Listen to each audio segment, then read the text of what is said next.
Well, hello everyone, and welcome to Assetto Corsa. Here for the Gear Change Show, everybody. Welcome back to another one of these beautiful episodes. I believe this is episode 258 for the radio show, but this is Gear Change Show, I think number 7. So today I'm going to do it's kind of the end of an era, really. So today, the Petit Le Mans just finished about an hour ago. And GTLM, the class that this car is part of, the Corvette, is no longer around. It's going to be replaced by GTD Pro. So I thought I'm going to do the full history of the GTLM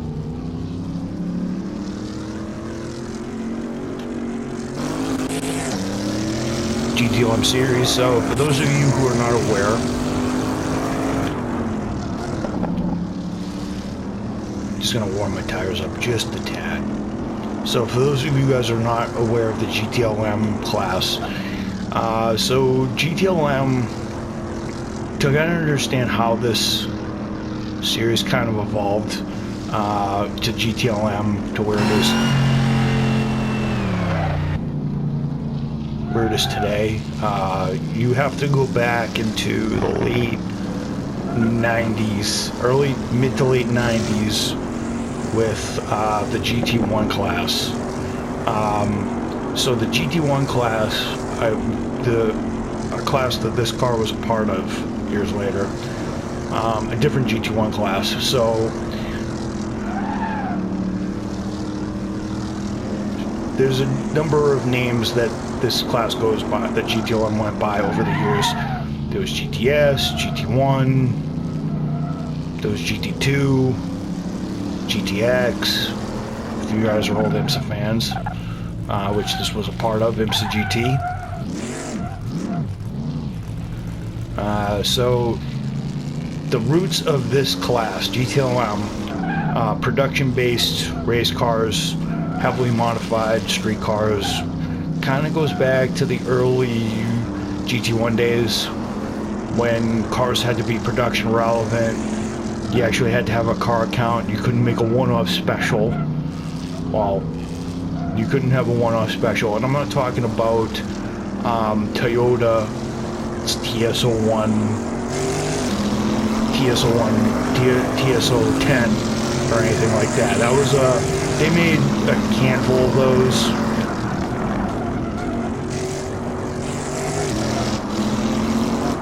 But because Team Toyota Germany was a small manufacturer, they could get away with this big time. But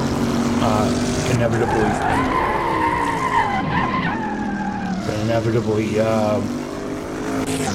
so it has back to the GT1 series and the FIA GT series. Now there was a second class in that series. It was called GT2, and GT2 had Viper, 911 Porsches, 911 Porsche Turbos, because in GT1 it was basically McLaren F1s, Mercedes Cellkit GTRs, Porsche 911 GTs, which were basically wide body 911, 993 class, and 997 class. And GT1 was quite successful, but teams wanted a class. Teams wanted a class that was affordable, cars could compete in it, and people could have a fun time driving in them. And, obviously make some great exciting racing, which is what you wanted, because that's what a lot of people wanted, if that makes sense. Unfortunately, GT1 did not last long, so a lot of people were saying, well, if people are spending a ton of money, for those of you who don't know, Mercedes basically killed the FIA GT World Championship in 97 and 98, and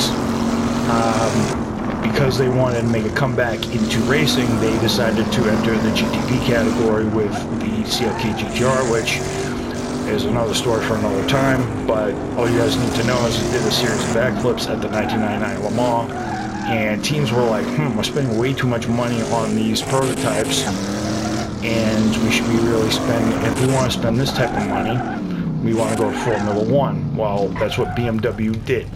That's what BMW and Toyota did. BMW went to, I think in 2000, BMW went to Williams or Sauber. I can't remember. Sauber and Williams. And Toyota obviously entered Grand Prix racing. They also did IndyCar or kart later on. But that kind of left everybody like, what type of series are we going to do? So what they did in 1999 with the GT2 series was they renamed it GTS. And those were cars like the, basically the old McLaren,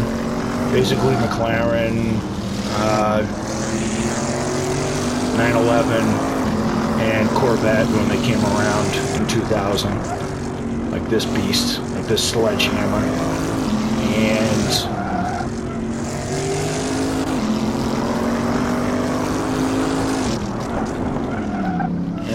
of course Dodge dominated for the better part of 2 years, and then Corvette was sick and tired of watching Porsche and Dodge win. So what they do, they came up with the C5R, and they put a 6-liter V8 in there. And basically, if you guys look up all the history, you guys will know that the C5 was a pretty successful model.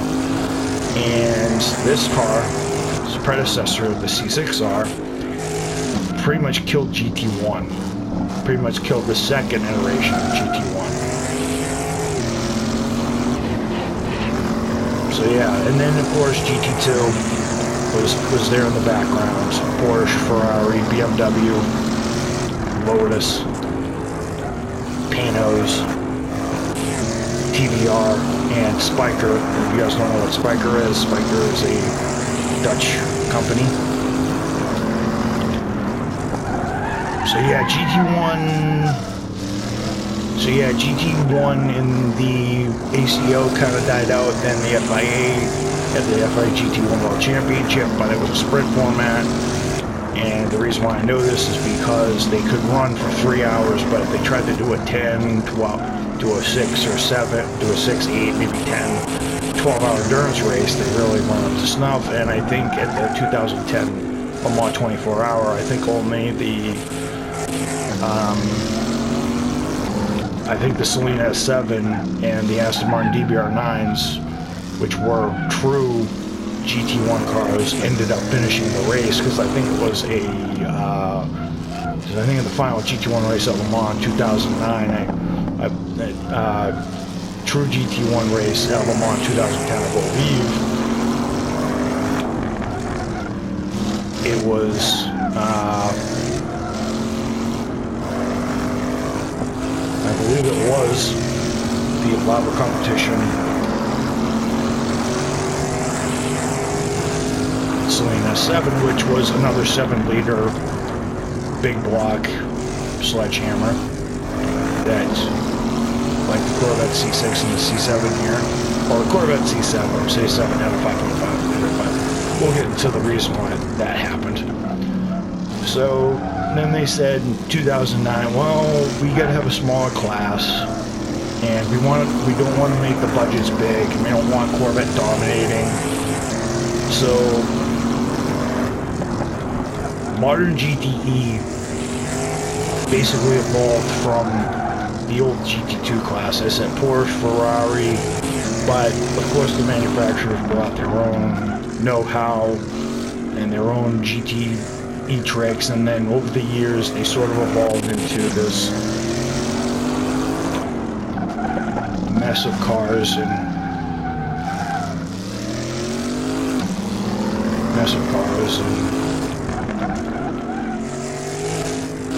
and of course the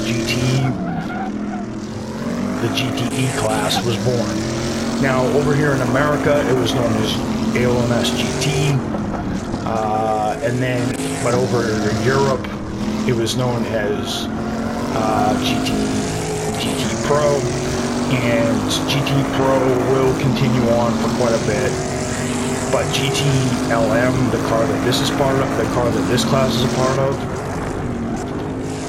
will not be.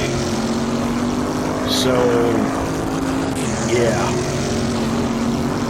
Now, a lot of people said, well, it's going to have close racing, and it surely did, because when GTLM was reconstituted, when GTE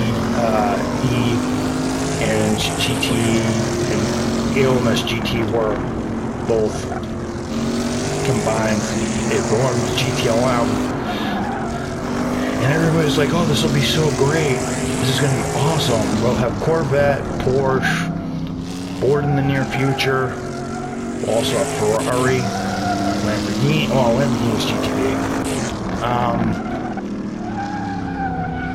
and we'll have all these spells of sports cars, and it produced great racing.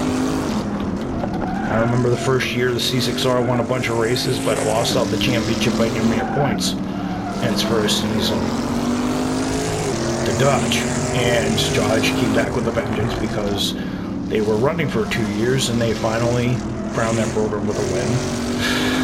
And everybody was like, oh, this is going to be great. Different manufacturer every year, but then, well, two things happened. One,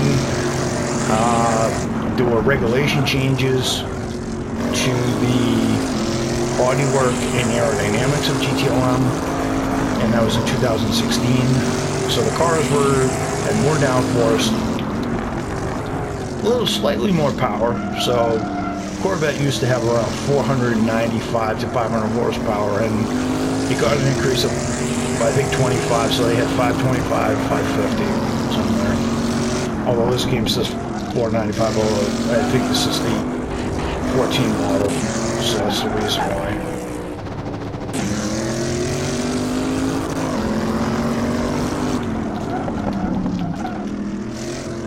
So, yeah. And then, well, 2015 they got close, but Porsche ended up doing this. So everybody's like, yay, this is great. We have multiple winners. And then 2016, Corvette kind of spoiled that by winning the championship. And they spoiled it again in 17 and in 18. And getting close and dominating a lot of races in 19. And people were like, well, that lasted 2 seconds because Ford ended up cooking out, and Porsche ended up getting pretty shaky over the year. Got pretty shaky last couple of years. So what happened? That killed it all. Well, it wasn't the Corvettes, it wasn't Porsches, it wasn't BOP.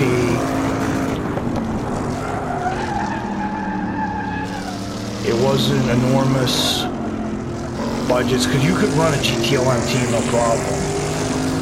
You could run it for a whole season or a part season without a sweat.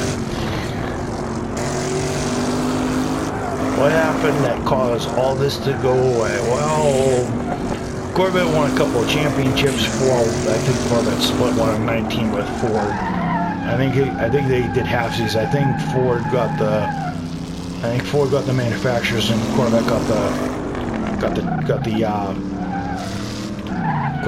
Corvette here got the driver's title, but because of a lucky finish, a lucky repair job by Ian Magnussen and Tony Garcia's crew in the final couple hours of Petit Le Mans in 2019. And they won the drivers' championship, but they didn't win the manufacturer's crown. So everybody was like, yeah, this is going to be bad. So, and then of course, well, everybody was like, oh, 2020 should be so much better because, and how wrong were all we? Because last time I checked, it's currently going on right now, I'm pretty sure a pandemic came in. What happened? People could barely travel. Race teams could barely come to the track.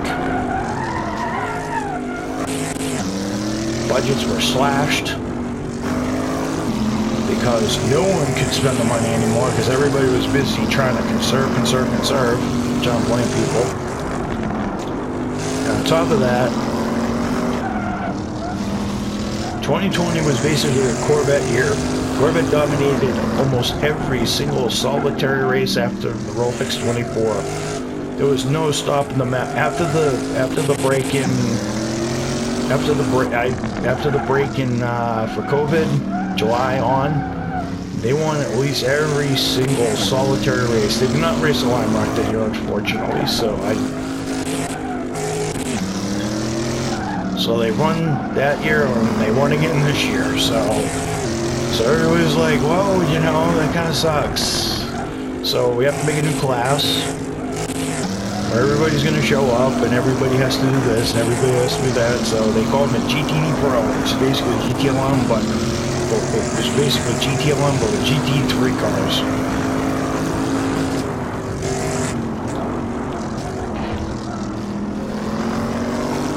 So yeah.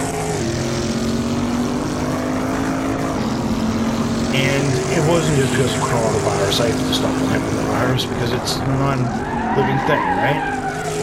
Well, it's just because it's getting too expensive, and, well, of course it is, because it gets too expensive, people can't compete, and when you have one brand dominating the new class of cars after a pandemic, people are like, so why are we spending money if Corvette's going to win all the time? And then they were like, fuck it, let's not do that, or screw it, I shouldn't be swearing on camera, but they were like, F it. They took F it all, basically, and said, let's do this. Unfortunately, what this does now is this makes it harder for, I think it's really not so great, because I think the FIA and the ACO could have, the ACO and the IMSA guys could have come up with a compromise to keep it up, and they definitely could have kept the Team RL, could have kept the BMWs, but, you know, it is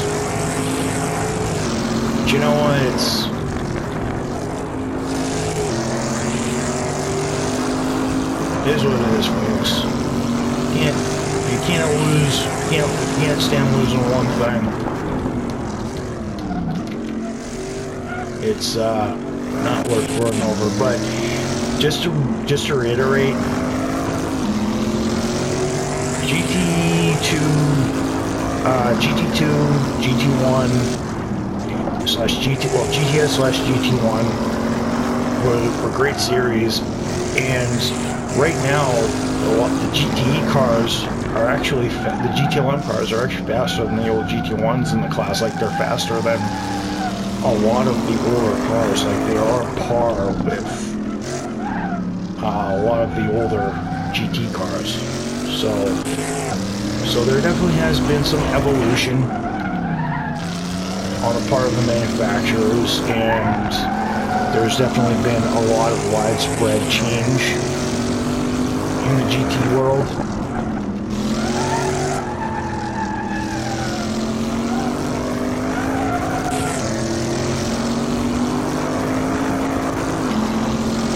So, yeah.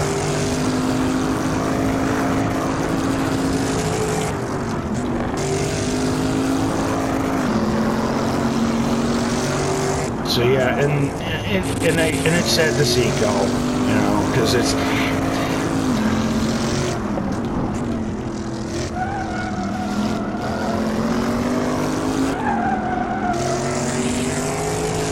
there were many other reasons. Porsche dominated, and plus Porsche didn't help GT2 out at all at some point, because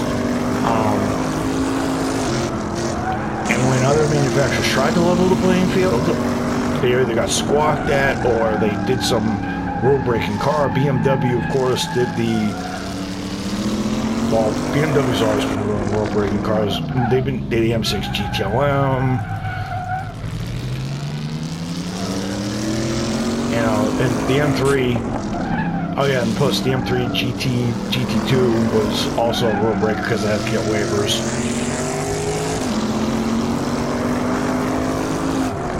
So did the Z4 GTE and GT2. There's the Corvette here. Well, no one cares that gets waivers because it's an American muscle car.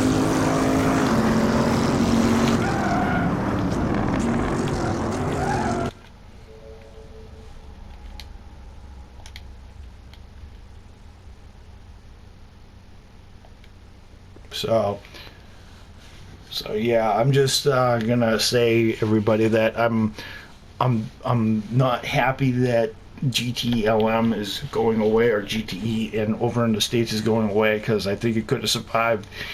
I think if Nissan produced a GTE car, or I think if they waited 1 year,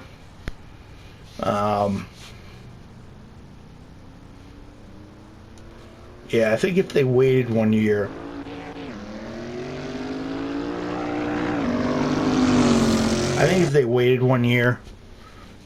they definitely could have, and they got the 400Z out. I definitely think they could have made a GT2 or GTE car, just like the old 300ZX, IMSA GTX. So I think it's sad to see GTLM go, but at the same time, they kind of have to evolve the series and kind of keep it going. And it kind of sucks when a good class has to go.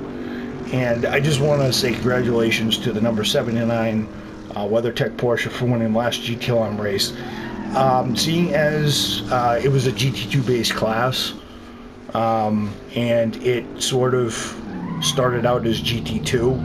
And GT2 back in the 90s was won by Porsche a lot, and in the GT2 ALMS era, it was won by a lot of those classes. So I think it's kind of fitting that the race today at Petit Le Mans was run by the Grand Old Team. So it definitely will be an interesting interesting racing next year, and I'm hoping so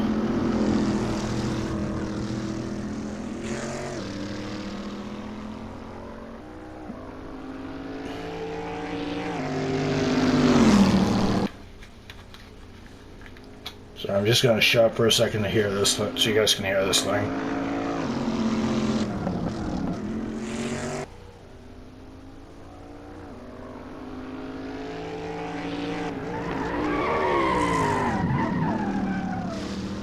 So yeah. So everybody, this is kind of my tribute to the era that we will not get back. So for those of you who enjoyed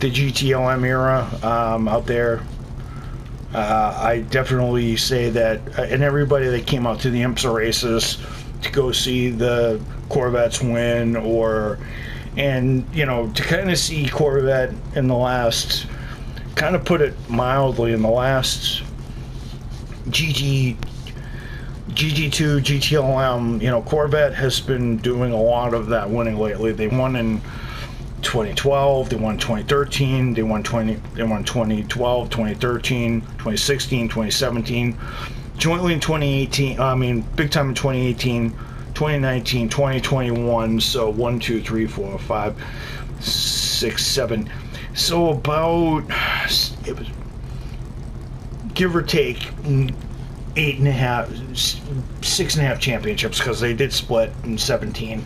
Because they did split in 17 and 18, 19. So about 6.5 championships technically, give or take. But I kind of give that to Ford because Ford was actually a pretty good part of the GTLM manufacturer. Some great battles, though too as well. It was good to see Ford come back for a big run. So, so everybody, ladies and gentlemen, I bid farewell to you guys tonight. This has been the Gear Change Show. This has been Mike Camone. I bid farewell to you and GTLM. It has been an honor to watch those races, and I hope GTE Pro will offer the same exciting racing. Everybody, good night, and I will see you for 2:59 tomorrow afternoon. So I'm actually I'm gonna record at maybe 12 because I'm hanging out with a friend at 5. So good night, everybody.